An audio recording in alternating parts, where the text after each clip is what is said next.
Stephen-Rea, and I'm delighted to welcome you to this celebration of Liam O'Flynn's life and work. And that is the wonderful Louise Mulcahy.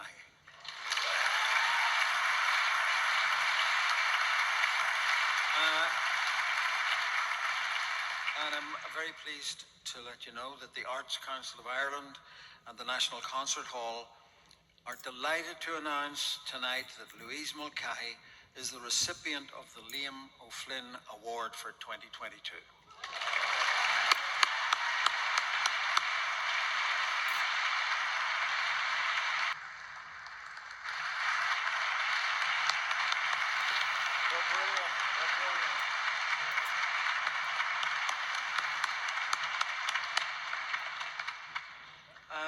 As we all probably know, Seamus Heaney and Liam were great friends, and Seamus wrote poetry for him, and particularly these tankas, which is based on the Japanese model. And so I'm going to read you some of these. The uilleann pipes by Seamus Heaney. Note, uilleann was spelt incorrectly by Seamus to annoy Liam. Security men, puzzled by the long flat case a piper carried, stopped him. "Is that a gun, sir?" "Oh, worse," he declared. "Far worse. You don't blow into uilleann pipes. Your elbow works a set of bellows. Slow airs that might have breathed on the face of the deep are breathed. On a set of reeds that learners learn on how to run rings around themselves, first on the chanter, later on regulators and drones. Hence, writes Giraldus Cambrensis, those very things the most perceptive value the most will appear to others disordered noise. And I'm joined by the great Noel Hill.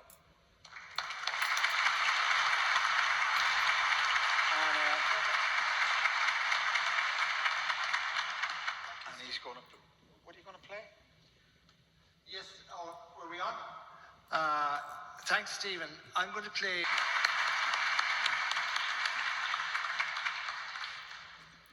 So, Liam O'Flynn writing on Sliabh Luachra, he said, "The Rushy Mountain, a ridge of countryside running north-south along the Kerry-Cork borders and containing an extraordinarily rich seam of music and poetry dating back to the Aisling poets, Owen Roe, O'Sullivan and Egan O'Rahilly, where a young poet, in order to gain admittance and acceptance into that brotherhood, had to come with his Aisling in his hand. Somebody said of Sliabh Luachra that the trouble with it is that it won't stand still. It keeps expanding in every direction as its fame increases." And now we have Noel has been joined by the equally great Paddy Glacken.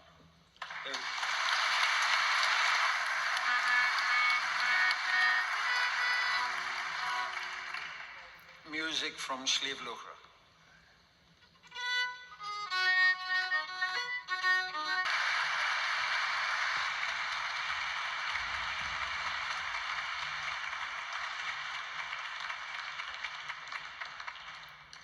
Yeah, not bad.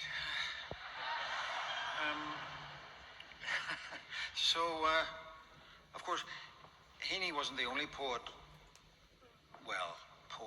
to write something for Liam O'Flynn. I've got a poem here by Steve Cooney called God's Glue. Arriving late for a concert date of Piper O'Flynn and his crew would be tempting fate. You would have to wait without and try to peer through, while his Ulster kin and himself play within. No, that just wouldn't do. I arrived just in time, and since then penned this rhyme to remember these strands of God's glue. Tyrone's man McGlynn, Professor O'Flynn, and the duo from Derry sit down. The lights become low, psychic energy flows, my heart sings while these experts frown. An expectant hush, but no need to rush. McGlynn's strings strike, I am floored. Oh, Flynn's whistle of tin goes out on its limb while McVeigh rides his cosmic chords. I soon detected that the tunes selected were perfected many moons in advance, lovingly dissected, disarmingly projected, internally evolving in a dance. On feathery wings of sound, their echoing rebounds around their found lost chords of true trance. The sweetest of ensembles, so proud and yet so humble, they won't stumble on their staircase, not a chance. Oh, what a sweet night. The humidity right of the reed and the bag in bloom, the chanter contented with air freshly scented, consented to play in tune. As O'Flynn worked his bellows with these worthy fellas, joy sprung from hearts through the room. For these deaf believers in great warp and weft were weavers upon God's loom.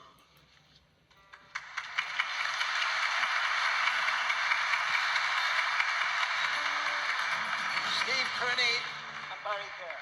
Thank you, Steve.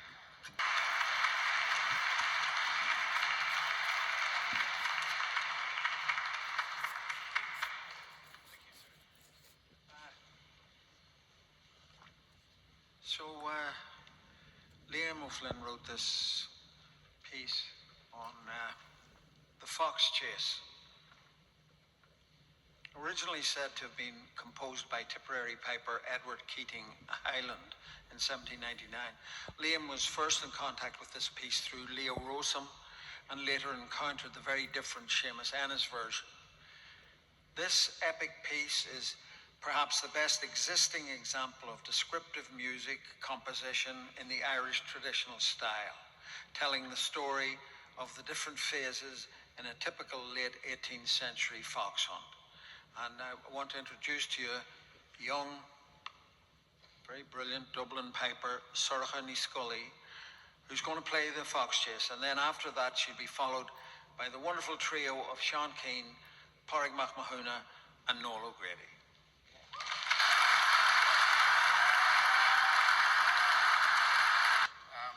The next tune is slower. No. Sorry. I'll put my place. I'm going to bore you all for a few minutes before. It's not boring at all. It's Liam O'Flynn talking about slow airs. Within the body of traditional music, which includes jigs, reels, hornpipes, and of those there are many thousands, there's a separate category called slow airs or song tunes. So many come from the 18th century when in many cases great poems were written to fit existing tunes. Love poems, laments, political poems. These tunes in performance have an emotional intensity far exceeding what you might expect from their simple musical form. And he notes, Irish people have an extraordinary preoccupation with and love for landscape and nature. The belief that rivers, rocks, mountains, indeed the wind are inhabited by spirits. True of indigenous people the world over. Like the Tibetans, people who have great respect for their surroundings, where mountains are goddesses and lakes are sacred. So I'm going to hand you back to Sean, Pádraig, and Noel. We're going to play the great song air, A Store Machree. Yeah, sorry, Stephen. This again was a favourite of Liam's and comes from West Clare.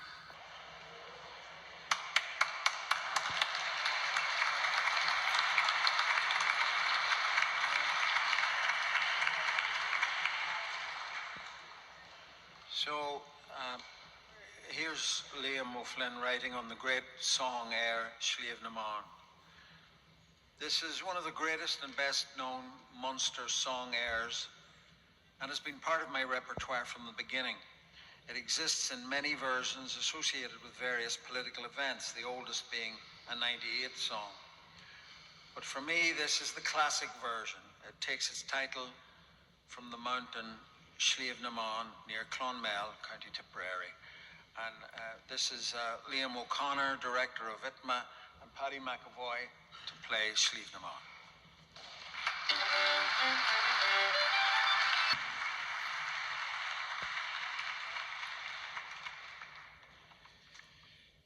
So this is a piece that Liam wrote about Leo Rosum. Leo Rosum, the third generation of an unbroken line of uilleann pipers, carried through by his son Leon and his son Kevin to 5 generations of uilleann pipers, unbroken. Leo was the first piper to perform on national radio, the first to perform on BBC television, the first recording made by Claddagh Records, Rea na Pibere, 1966. As a player and performer, his sheer pride and joy in his music making, the complete master of his instrument, his unmistakable sound, pipes and piping like they'd never heard before. Leo was totally in love with the damned instrument. He lived for it. He was unique in that he made instruments second to none, and reeds Liam, could play exceptionally well. And so I, as a young piper, absorbed this love and enthusiasm for piping. A unique genius whose influence has entered into the lives of uilleann pipers in particular, and traditional music in general. And now I'd like to introduce you to brilliant piper Colin Broderick, who will play on Liam O'Flynn's Rosum set of concert pitch pipes left in a Pibere uilleann by Liam.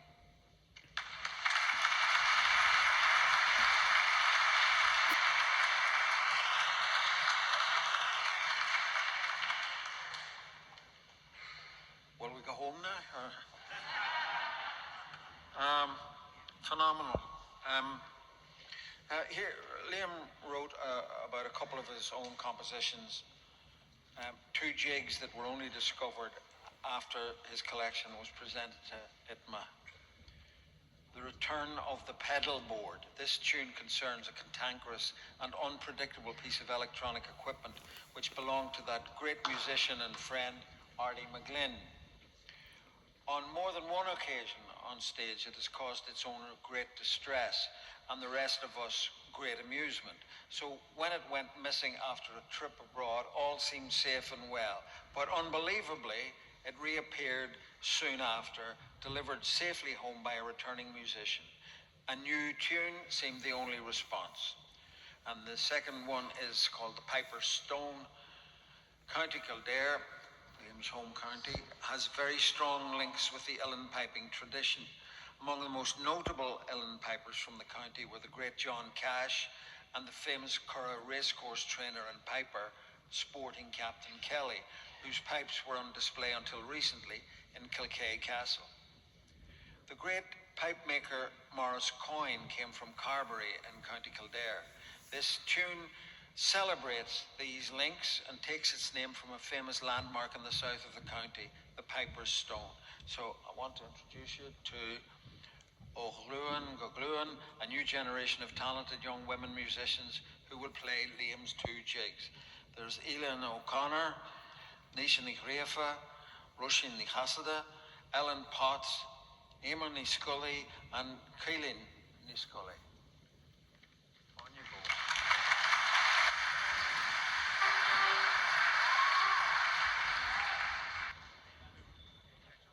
I don't know. I think you wanted more, didn't you?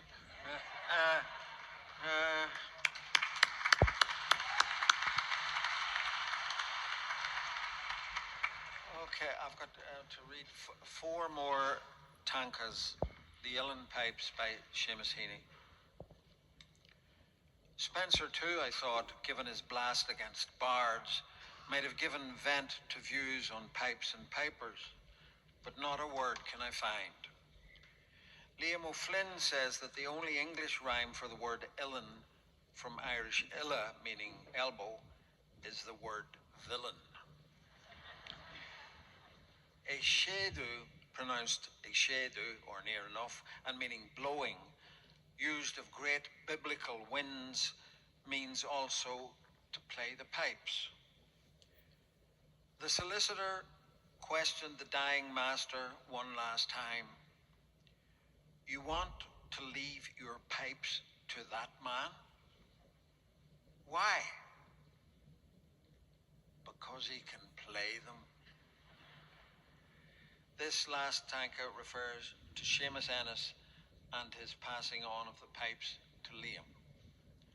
Now, I want to introduce you to Mary Bergen, Tony Lennon, and Mick Keneally.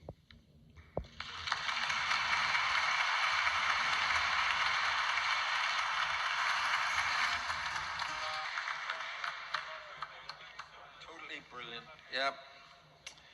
Right. Getting there. This is Liam O'Flynn on the backdrop to Turlough Carolan, 1670 to 1738. The penal laws continued in their full rigour right through Carolan's lifetime. They were directed against the practice of religion, education, and the possession of property, and just about everything else in between. The Battle of Kinsale had marked the end of independence in any form for 3 centuries, and also the beginning of the end of the system where poets and harpers had found a natural place. So I want to, when they get sorted out, we'll see Leisha Kelly, and Steve Cooney.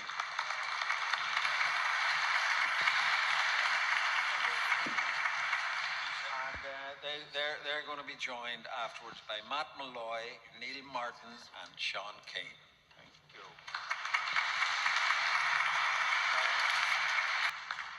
So this is Liam on his composition, Andrichid. In the autumn of 1997, I was honoured with a request by Ireland's President, Mary McAleese, to write and perform a piece for her inauguration. The music is based on the theme of her presidency, the building of bridges between communities, hence the title, Andrichid. So I thought it might be appropriate to finish with the words of Mary McAleese about Liam after his death. The memory of a wonderful Irish genius, a man of humanity and character, humour and humility, will long nourish us in this world where such characters are rare and getting rarer. And we can reach for his music anywhere, anytime. And it will, for generations and centuries to come, weave its magic, cast its spell, break open emotions. Liam will continue to make the Irish piping tradition the international phenomenon that it has found its place as part of humanity's universal musical patrimony. How can we ever know what we owe him?